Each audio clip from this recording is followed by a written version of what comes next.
கிறிஸ்துவில் பிரியமானவர்களே, ஆண்டவராகிய இயேசு கிறிஸ்துவின் நாமத்திலே உங்கள் யாவரையும் வாழ்த்தி ஆசீர்வதிக்கிறேன். இந்த நாளுக்கென்று தேவன் நமக்கு அருளியிருக்கிற ஜீவ வார்த்தை யோபின் புஸ்தகம் 8ஆம் அதிகாரம் 21ஆம் வசனத்தில் இருக்கிறது. இனி அவர் உம்முடைய வாயை நகைப்பினாலும் உம்முடைய உதடுகளை கெம்பீரத்தினாலும் நிரப்புவார். என கேட்கிற தேவனுடைய பிள்ளைகளே, சூகியனான பில்தாத் என்பவன் பிரதியுத்தரம் சொன்ன வார்த்தைகளைத்தான் வாசிக்க கேட்டிருக்கிறோம். ஆறுதலை தேடி அலைமோதி கொண்டிருந்த யோபுடைய வாழ்க்கையில ஒரு நம்பிக்கை ஊட்டும் வார்த்தையாக இந்த பில்தாத் பேசும் இந்த வசனம் இப்படியாக சொல்லப்பட்டிருக்கிறது. இனி அவர் உம்முடைய வாயை நகைப்பினாலும் உம்முடைய உதடுகளை கெம்பீரத்தினாலும் நிரப்புவார் என்று எழுதியிருக்கிறது.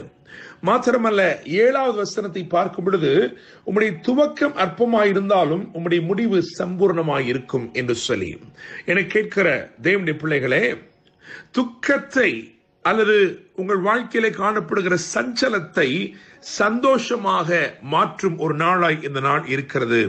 மாத்திரமல்ல, அற்பமானவைகளை ஆச்சரியமானவைகளாகவும் சம்பூர்ணமானவைகளாகவும் தேவன் மாற பண்ணுகிற ஒரு நாளாய் இந்த நாள் இருக்கிறது. தேவனுடைய பிள்ளைகளே, இங்கே சொல்லப்பட்டிருக்கிற இந்த வார்த்தையின்படி வாயை நகைப்பினாலும் உதடுகளை கெம்பீரத்தினாலும் நிரப்புவார். You will be able to speak with confidence and boldness. தைரியமாய் நீங்கள் பேசும்படிக்கு அவர் உங்களுடைய வாழ்க்கையிலே கெம்பீரத்தினாலே உங்களை நிரப்புகிறார் என்று எழுதியிருக்கிறது. உம்முடைய வாயை நகைப்பினாலும் உம்முடைய உதடுகளை கெம்பீரத்தினாலும் நிரப்புவார்.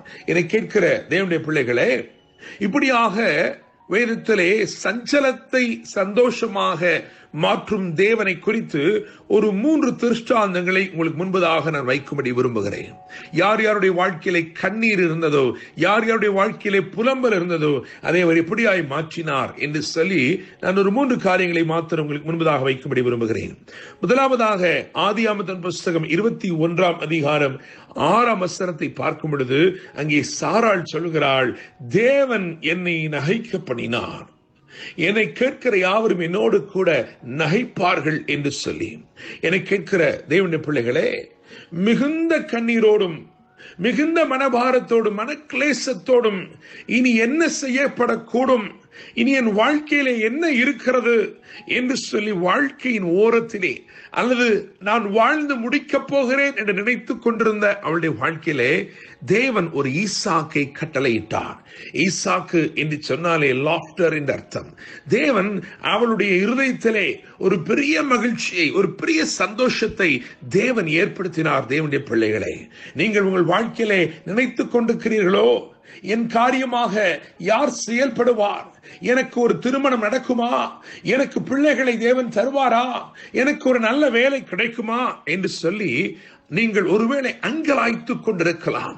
உங்கள் வாழ்க்கையை பார்க்கும் பொழுது நினைத்திருக்கலாம், இனி என்ன இருக்கிறது, அவ்வளவுதான், எல்லாமே முடிய போகிறது என்று நினைத்துக் கொண்டிருக்கலாம். ஆனால் தேவன் உங்களை நிச்சயமாக நகைக்க பண்ணுவார், நிச்சயமாக உங்களை மகிழ பண்ணுவார்.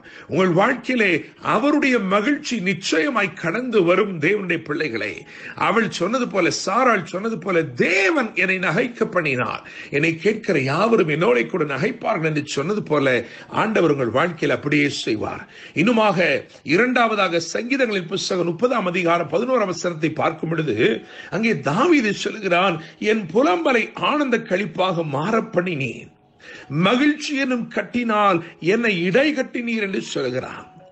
2 சாமுவேல் புஸ்தகம் 15ஆம் அதிகாரத்திலே 30, 31 ஆகிய வசனங்களை பார்க்கும் பொழுது அவனுடைய புலம்பலுக்கு ஒரு காரணம் அங்கே சொல்லப்பட்டிருக்கிறது. அவனுடைய சொந்த குமாரன், அவனோடு பந்தியில் இருக்கிறவன், அவனுடைய அப்பத்தை புசித்து திருப்தி அடைகிற அவனே தன் குதிகாலை தாவீது ராஜாவுக்கு விரோதமாய் உயர்த்தினான் என்று தாவீது சொல்கிறான். அப்படிப்பட்ட ஒரு சூழலிலே வேதத்தில் எழுதியிருக்கிறது, அங்கே அகித்தோப்பேல் என்னும் ஒருவன் இருந்தான். அவனுடைய ஆலோசனைகள் தேவதூதனுடைய ஆலோசனைகளை போல இருந்தது. அந்த ஆலோசனைகள் தேவனிடத்திலிருந்து வந்து கொண்டிருந்தது.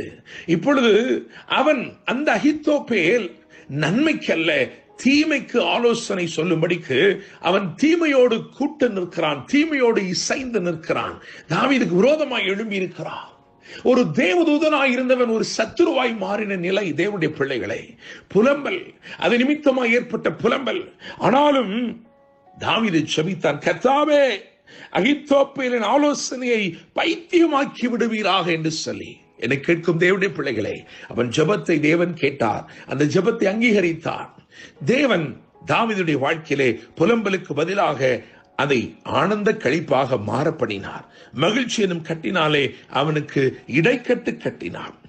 மூன்றாவதாக எஸ்தர் 9ஆம் அதிகாரம் 21ஆம் வசனத்தை வாசிக்கும் பொழுது அங்கே எழுதியிருக்கிறது, அவர்கள் சஞ்சலம் சந்தோஷமாகவும் துக்கம் மகிழ்ச்சியாகவும் மாறினது என்று எழுதியிருக்கிறது. என்னை கேட்கும் தேவனுடைய பிள்ளைகளே, உங்களுக்கு தெரியும், மொர்தெகாய் என்று சொல்லப்படுகிற ஒருவன், அவன் துக்கமான செய்தியை கேள்விப்பட்டு இஸ்ரவேல் ஜனத்துக்கு விரோதமாய், யூத குலத்திற்கு விரோதமாய் ஒரு துர்ச்செய்தி எழும்பி இருக்கிறது, ஒரு சதி எழும்பி இருக்கிறது என்று சொல்லி வேதனையோடு அவன் காணப்பட்டான். அவன் ரெட்டுடுத்திக் கொண்டு சாம்பலிலே உட்கார்ந்து அழுது புலம்பினான் என்று வேதம் சொல்கிறது. என்னை கேட்கும் தேவனுடைய பிள்ளைகளே, தேவன் இடைப்பட்டு சூழ்நிலைகளை மாற்றினார். காரியம் மாறுதலாய் முடிந்தது என்று எழுதியிருக்கிறது. எங்கே யூதர்கள் அழியும்படிக்கு சதி ஆலோசனைகள் நடந்ததோ அதே இடத்திலே யூதர்கள் செழித்தார்கள். தேவனுடைய பிள்ளைகளே, யூதர்கள் வாழ்ந்து செழித்தார்கள். ஆபிரகாமுக்கு சொன்ன ஆசீர்வாதத்தின்படி உன்னுடைய சந்ததியானவர்கள் தங்களுடைய சத்துருக்களின் வாசல்களை சுதந்திரித்துக் கொள்வார்கள் என்று சொன்னது போல இந்த சதிகளை எல்லாம் முறியடித்து செழிப்பான ஒரு வாழ்க்கைக்குள் வாழ்ந்தார்கள், கடந்து வந்தார்கள். தேவனுடைய பிள்ளைகளே, ரெட்டுடுத்திக் கொண்டு நடந்தவன் பட்டுடுத்திக் கொண்டு சென்றான். இது வேத சத்தியம். இங்கே சொல்லப்பட்ட வார்த்தை கவனியுங்கள். யோபு 8:21, இனி அவர் உம்முடைய வாயை நகைப்பினாலும் உம்முடைய உதடுகளை கிம்பீரத்தினாலும் நிரப்புவார். கர்த்தர் தாமே இந்த வார்த்தைகள் மூலமாய் உங்களை ஆசீர்வதிப்பாராக. என்று அன்புடன் pastor Daniel Moses. God bless you.